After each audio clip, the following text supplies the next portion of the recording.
ब्रह्मरूपमादिमध्यशेषसर्वभाषकम् भावषट्कहीनरूपनित्यशतमदयम् ब्रह्मणोऽधिगोचरं च नेति नेति भावितं त्वं नमामि देवदेव রামকৃষ্ণমীশ্বরম। নমস্কার, আপনাদের সকলকে আমার এই চ্যানেলে স্বাগত। শ্রী শ্রী রামকৃষ্ণ পরমহংসদেব, শ্রী শ্রী মা এবং স্বামী বিবেকানন্দকে আমার সশ্রদ্ধ প্রণাম জানিয়ে শ্রীমকথিত রামকৃষ্ণ কথামৃতের ষষ্ঠ খণ্ডের তৃতীয় পরিচ্ছদ থেকে আজকে পাঠ করে শোনাচ্ছি। শ্রীরামকৃষ্ণ অহর্নিশি সমাধিস্থ, দিন রাত কোথা দিয়া যাইতেছে, কেবল ভক্তদের সঙ্গে একবার ঈশ্বরীয় কথা কীর্তন করেন। 3-4টার সময় মাস্টার দেখিলেন ঠাকুর ছোট তক্তপোষে বসিয়া আছেন, ভাবাবিষ্ট। কিয়ৎক্ষণ পরে মার সঙ্গে কথা কহিতেছেন। মার সঙ্গে কথা কহিতে কহিতে একবার বলিলেন, মা, ওকে 1 কলা দিলি কেন? ঠাকুর খানিকক্ষণ নিস্তব্ধ হইয়া রইলেন। আবার বলিতেছেন, মা, বুঝেছি, 1 কলাতেই যথেষ্ট হবে, 1 কলাতেই তোর কাজ হবে, জীবশিক্ষা হবে। ঠাকুর কি সাঙ্গপাঙ্গদের ভিতর এইরূপে শক্তি সঞ্চার করিতেছেন? এসব কি আয়োজন হইতেছে যে পরে তাঁহারা জীবশিক্ষা দেবেন? মাস্টার ছাড়া ঘরে রাখালও বসে আছেন। ঠাকুর এখনও আবিষ্ট। রাখালকে বলিতেছেন, তুই রাগ করেছিলি? তোকে রাগালুম কেন? এর মানে আছে, ঔষধ ঠিক পড়বে বলে। পিলে মুখ তুললে পর মনসার পাতা দিতে হয়। কিয়ৎক্ষণ পরে বলিতেছেন, হাজরাকে দেখলাম শুষ্ক কাঠ, তবে এখানে থাকে কেন? তার মানে আছে, জটিলে কুটিলে থাকলে লীলা পোষ্টাই হয়। মাস্টারের প্রতি ঈশ্বরীয় রূপ মানতে হয়।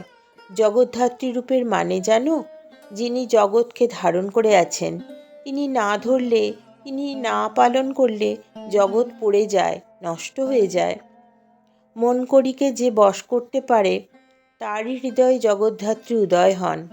রাখাল, মন মত্ত করি। শ্রীরামকৃষ্ণ, সিংহবাহিনীর সিংহ তাই হাতিকে জব্দ করে রয়েছে।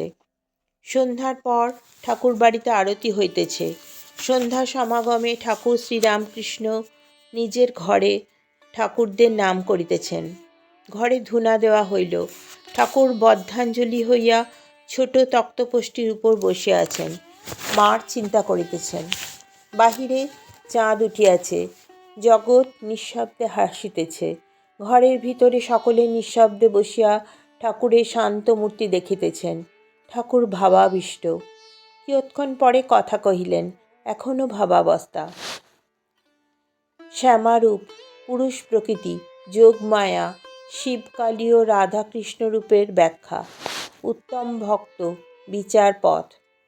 শ্রীরামকৃষ্ণ ভাবস্থ, বলো তোমাদের যা সংশয়, আমি সব বলছি। গোবিন্দ ও অন্যান্য ভক্তেরা ভাবিতে লাগিলেন, গোবিন্দ, আজ্ঞা, শ্যামা এরূপটি কেন হলো? শ্রীরামকৃষ্ণ, সে দূর বলে, কাছে গেলে কোনো রঙই নাই। দিঘির জল দূর থেকে কালো বর্ণ দেখায়, কাছে গিয়ে হাতে করে তোলো, কোনো রঙই নাই। আকাশ দূর থেকে যেন নীল বর্ণ, কাছের আকাশ দেখো, কোনো রং নাই। ঈশ্বরের যত কাছে যাবে ততই ধারণা হবে তার নাম রূপ নাই। পেছিয়ে একটু দূরে এলে আবার আমার শ্যামা মা, যেন ঘাস ফুলের রং। শ্যামা পুরুষ না প্রকৃতি? একজন ভক্ত পূজা করেছিল। একজন দর্শন করতে এসে দেখে ঠাকুরের গলায় পৈতে। সে বললে, তুমি মার গলার পৈতে পরিয়েছ? ভক্তটি বললে, ভাই, তুমিই মাকে চিনেছ, আমি এখনো চিনতে পারি নাই। তিনি পুরুষ কি প্রকৃতি, তাই পৈতে পরিয়েছি। যিনি শ্যামা তিনিই ব্রহ্ম, যাঁরই রূপ তিনিই অরূপ, যিনি সগুণ তিনিই নির্গুণ। ব্রহ্ম শক্তি, শক্তি ব্রহ্ম, অভেদ, সচ্চিদানন্দময় আর সচ্চিদানন্দময়ী। গোবিন্দ, যোগমায়া কেন বলে? শ্রীরামকৃষ্ণ, যোগমায়া অর্থাৎ পুরুষ প্রকৃতির যোগ। যা কিছু দেখছো সবই পুরুষ প্রকৃতির যোগ।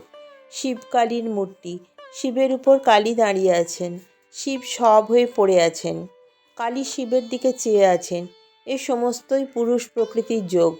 পুরুষ নিষ্ক্রিয়, তাই শিব সব হয়ে আছেন।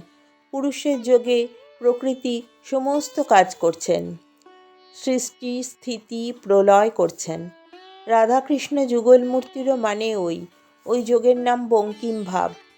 সেই যোগ দেখাবার জন্যই শ্রীকৃষ্ণের নাকে মুক্তা, শ্রীমতীর নাকে নীল পাথর। শ্রীমতীর গৌরবরণ মুক্তার ন্যায় উজ্জ্বল, শ্রীকৃষ্ণের শ্যামবর্ণ, তাই শ্রীমতীর নীল পাথর। আবার শ্রীকৃষ্ণ পীতবসন ও শ্রীমতী নীলবসন পড়েছেন। উত্তম ভক্তকে যে ব্রহ্মজ্ঞানের পর দেখে তিনিই জীবজগৎ। চতুর্বিংশতি তত্ত্ব হয়েছেন। প্রথমে নেতি নেতি বিচার করে ছাদে পৌঁছিতে হয়। তারপর সে দেখে ছাদও যে জিনিসে তৈয়ারি, ইট চুন সুরকি সিঁড়িও সেই জিনিসে তৈয়ারি। তখন দেখে ব্রহ্মই জীবজগৎ সমস্ত হয়েছেন। শুধু বিচার, থু থু, কাজ নাই। ঠাকুর মুখামৃত ফেলিলেন। কেন বিচার করে শুষ্ক হয়ে থাকব? যতক্ষণ আমি তুমি আছে ততক্ষণ যেন তাঁর পাদপদ্মে শ্রদ্ধা ভক্তি থাকে। গোবিন্দের প্রতি কখনো বলি তুমিই আমি, আমিই তুমি, আবার কখনো তুমিই তুমি হয়ে থাকো, তখন আমি খুঁজে পাই না। শক্তিরই অবতার। একমতে রাম ও কৃষ্ণ চিদানন্দ সাগরের দুটি ঢেউ। অদ্বৈত জ্ঞানের পর চৈতন্য লাভ হয়। তখন দেখে সর্বভূতে চৈতন্যরূপে তিনি আছেন। চৈতন্য লাভের পর আনন্দ, অদ্বৈত, চৈতন্য, নিত্যানন্দ। আজকের পাঠ এই পর্যন্তই। আপনারা সকলে ধৈর্য ধরে আমার পাঠটি শুনলেন, সেজন্য সকলকে ধন্যবাদ। আবার শ্রী শ্রী রামকৃষ্ণ পরমহংসকে আমার ধর্মহান হারকং তধর্ম কর্ম ভারকং। নমস্কার। লোক ধর্মচারণং চ সর্বধর্ম কোবিদম। ত্যাগি গেহি সব্য নিত্য পাবনং কৃপাঙ্কজম। ত্বং নমামি দেবদেব রামকৃষ্ণমীশ্বরম। तं नमामि देवदेव रामकृष्णमीश्वरम्। तं नमामि देवदेव रामकृष्णमीश्वरम्।